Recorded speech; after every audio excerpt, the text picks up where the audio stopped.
Hello guys, welcome back to my YouTube channel. അപ്പോൾ എൻ്റെ പുതിയൊരു വീഡിയോയിലേക്ക് എല്ലാവർക്കും സ്വാഗതം. ഇന്നത്തെ വിഷയം എന്ന് പറയുന്നത് നമ്മുടെ ബിഗ് ബോസ് ആണ്. കാരണം ഇപ്പോൾ സ്കൂൾ കൂട്ടിയ ടൈം ഞാൻ ജാസ്മിൻ ജാഫർ ഈ ഗബ്രി എന്ന് പറഞ്ഞിട്ട് പിള്ളേർ ഇപ്പോൾ കളിക്കാൻ വരെ തുടങ്ങിയിട്ടുണ്ട്.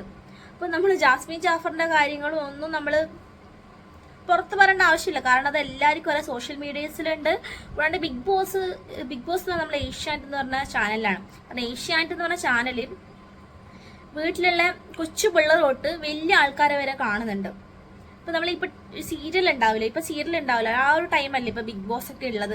അപ്പൊ ആ ഒരു ടൈമിൽ എല്ലാവരും കാണുന്നുണ്ട്. ഇപ്പൊ എൻ്റെ അമ്മേനോട് ചോദിച്ചാൽ തന്നെ പറയും, നിങ്ങക്ക് ജാസ്മിൻ ഇഷ്ടമാണോ ചോദിച്ചാൽ, കാരണം അവള് ചെയ്ത് കൂട്ടുന്ന വെച്ചിട്ട് അവള് ആർക്കും അത്ര പിടിക്കില്ല. കാരണം നമ്മൾ ഒരു ക്യാമറന്റെ മുമ്പിലാണ്, നമ്മളൊരു ഇങ്ങനെയാണ് നമ്മൾ ചിന്തിക്കൂലേ, നമ്മളൊരു ക്യാമറന്റെ മുമ്പിലാണ്. അപ്പൊ നമ്മൾ കുറച്ചെങ്കിലും മാന്യമായിട്ട് സംസാരിക്കണം, കുറച്ചെങ്കിലും ഇത് പാലിക്കണം. പക്ഷെ അവൾ അത് ചെയ്യുന്നില്ല. അതുകൊണ്ട് തന്നെയാണ് അവളെ പറ്റി ആൾക്കാർ ഇങ്ങനെ പറയുന്നത്. പിന്നെ എല്ലാവരും സ്വന്തം കുടുംബത്തിന് വേണ്ടി അധ്വാനിക്കും, സ്വന്തം കുടുംബത്തിന് വേണ്ടിയിട്ട് ജീവിക്കും. ഓക്കെ, അവളും അതുപോലെ തന്നെ ചെയ്തിട്ടുണ്ട്. യൂട്യൂബ് മണി കൊണ്ട് അവളോളെ ഉപ്പാന്റെ ഒരുപാട് കടം തീർത്തിട്ടുണ്ട്. അതിപ്പോ എനിക്ക് യൂട്യൂബ് ചാനലിന് പൈസ കിട്ടും, ഞാനും ചെയ്യും. അതിപ്പോ എല്ലാവരും ചെയ്യുന്നതാണ്. ചെറിയ പ്രായം, അതെ, അവൾക്ക് എൻ്റെ അതേ പ്രായം തന്നെയാണ് അവൾക്കുള്ളത്, ഏകദേശം അങ്ങനെ തന്നെയാണ്. അപ്പം ഇപ്പൊ എനിക്കിപ്പോ യൂട്യൂബിൽ നിന്നല്ല, എല്ലാണ്ട് പൈസ കിട്ടാൻ തന്നെ നമ്മൾ സഹായിക്കേണ്ടത്, നമ്മളെ മാതാപിതാക്കളെ സഹായിക്കേണ്ടത് നമ്മളെ കടമയാണ്. അപ്പൊ നമ്മൾ അതെന്തായാലും ചെയ്യും. അപ്പൊ ഇത് ചെയ്യുന്ന പറഞ്ഞാൽ അവളെ പൊക്കിയെടുക്കേണ്ട ഒരു കാര്യവും. അപ്പൊ ഇത് എല്ലാവരും കണ്ടോണ്ടിരിക്കുന്ന ഒരു പരിപാടിയാണ്. അപ്പം ബിഗ് ബോസ് എന്ന് പറയുന്ന ഈ പ്ലാറ്റ്ഫോമിൽ നമ്മൾ കുറച്ച് പാലിക്കേണ്ട കുറച്ച് മര്യാദകളുണ്ട്. കൂടുതൽ പാലിക്കേണ്ട, കുറച്ചെങ്കിലും പാലിച്ചാൽ തന്നെ അവളെ ഇങ്ങനെ ആൾക്കാരിട്ട് ട്രോളുന്നതും അതൊക്കെ കുറയും. പിന്നെ നമ്മൾ ഒറ്റക്കൊറ്റ കളിക്കാനാണ് പോകുന്നത്. അപ്പോൾ നമ്മൾ അവിടെ പോയിട്ട് എനിക്ക് അവളോടൊരു കണക്ഷൻ തോന്നുന്നുണ്ട്, എനിക്ക് അങ്ങനെയാണ്, എനിക്ക് ഇങ്ങനെയാണെന്ന് പറഞ്ഞിട്ട് കളിക്കേണ്ട ഓരോ ആവശ്യവും. അപ്പോൾ അവൾ അങ്ങനെയൊക്കെ ചെയ്യുന്നത് കൊണ്ടാണ് അവൾക്ക് ഇത്രയും നെഗറ്റീവ്സ് വന്നത്. അപ്പോൾ ആ നെഗറ്റീവ്സ് വന്ന ടൈമിൽ തന്നെ അവളെ പൊക്കിയെടുക്കാനും കുറച്ചൊക്കെ ഇത് വേണം. പിന്നെ അവളെ മാത്രം കുറ്റം പറഞ്ഞിട്ട് കാര്യമില്ല. കാരണം ഒരു പെണ്ണിന്റെ തലയിൽ മാത്രം ഉണ്ടതല്ല ഇത്, രണ്ടാളും കൂടി ചേർന്നിട്ട് തന്നെയാണ്. ഇനി അവർ നമ്മളെ കൺഫ്യൂസ്ഡ് ആക്കാൻ വേണ്ടി അങ്ങനെ കളിക്കുന്നതാണോ എന്ന് കൂടി അറിയില്ല. ഗെയിം പ്ലാനിങ് ആണോ, അല്ല ക്യാമറ കൂടുതൽ ഫോക്കസ് അവരിലേക്ക് എത്താൻ വേണ്ടിയിട്ടാണോ എന്നറിയില്ല, അല്ല ജെന്യൂൻ ആണോ എന്നും അറിയില്ല. ചിലപ്പം അവക്ക് അങ്ങനെ ഒരു ഇത് തോന്നിയിട്ടുണ്ടാവും അവനോട്. പക്ഷെ ഇപ്പൊ ഏകദേശം തേനൊട്ടിയ നിലയിലാണ് അവൾ ഉള്ളത്. ഏകദേശം അങ്ങനെയാ ഉള്ളത്. ഇനി അത് മാറോ ഇല്ലയോ എങ്ങനെയാണെന്ന് അറിയില്ല. പിന്നെ അത് ബിഗ് ബോസ് തുടങ്ങിയപാട് നമ്മളെ രതീഷേട്ടന്റെ ഇടയിലേക്കാണ് കൂടുതൽ ഫോക്കസ് ആയത്. കാരണം അത്രയും പ്രശ്നങ്ങൾ ഉണ്ടാക്കിയിട്ടുണ്ട്, അത്രയും വെറുപ്പിച്ചിട്ടുണ്ട് ആൾക്കാരെ. രതീഷ് എന്ന് പറഞ്ഞ ഈ കണ്ടസ്റ്റന്റ് പക്ഷെ അങ്ങനെ പോവുകയും ചെയ്തു. പിന്നെ എന്നിട്ടാണ് ഈ ജാസ്മിൻ ഗബ്രി കോംബോ അങ്ങനെ കുറച്ച് വൈറലായി തുടങ്ങിയത്. വൈറൽ മാത്രമല്ല, അവർ എയറിലും ആയിട്ടുണ്ട് അങ്ങനെ തുടങ്ങിയിട്ടുള്ളത്. ചില ടൈമിൽ നമ്മൾക്ക് തന്നെ തോന്നിപ്പോവും ഇവർ ഒന്നിച്ച് കളിക്കാൻ വേണ്ടിയിട്ടാണോ വന്നത്. ഇവര് ഗ്രൂപ്പായിട്ട് ഇങ്ങനെ കളിക്കും. കാരണം ഇവൻ അവളെ സപ്പോർട്ട് ചെയ്യും, അവൻ ഇവളെ സപ്പോർട്ട് ചെയ്യും. അങ്ങനെ ജാസ്മിൻ കൂടുതൽ അവൻ സപ്പോർട്ട് ചെയ്തിട്ടുണ്ട്. അവൾ ക്യാപ്റ്റനായ ടൈമിൽ പവർ റൂം ഗബ്രിക്ക് കൊടുത്തു. ആ ടൈമിലാണ് ബിഗ് ബോസ് പറഞ്ഞത് പവർ റൂമിൽ ക്യാപ്റ്റന് കയറാൻ അധികാരമില്ലാന്ന്.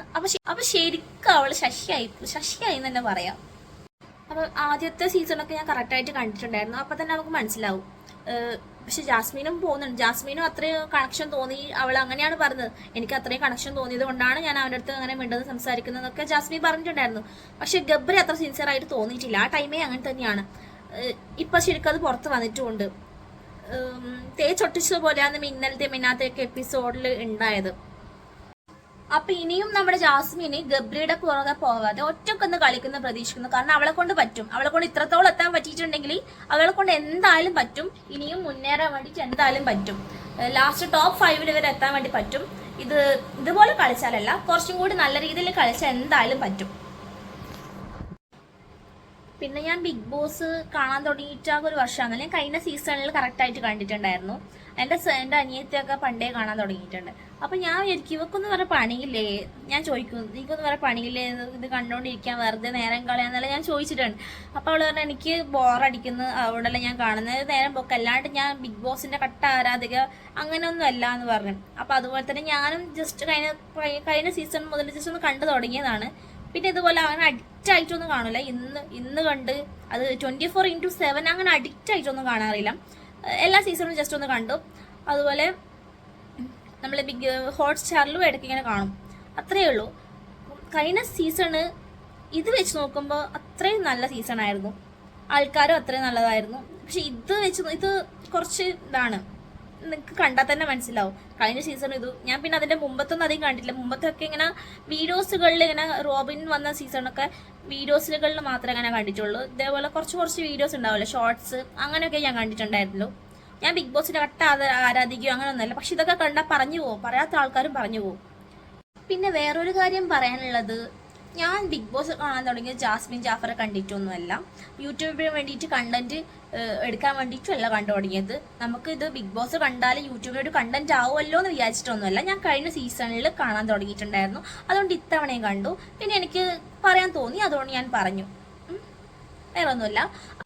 പിന്നെ ഞാൻ ബിഗ് ബോസ് ഇത്ര നാൾ കണ്ട ഒരു പ്രേക്ഷക എന്നുള്ള നിലയിൽ എനിക്ക് പറയാനുള്ള കുറച്ച് കാര്യങ്ങൾ മാത്രമാണ് പറഞ്ഞിട്ടുള്ളത്.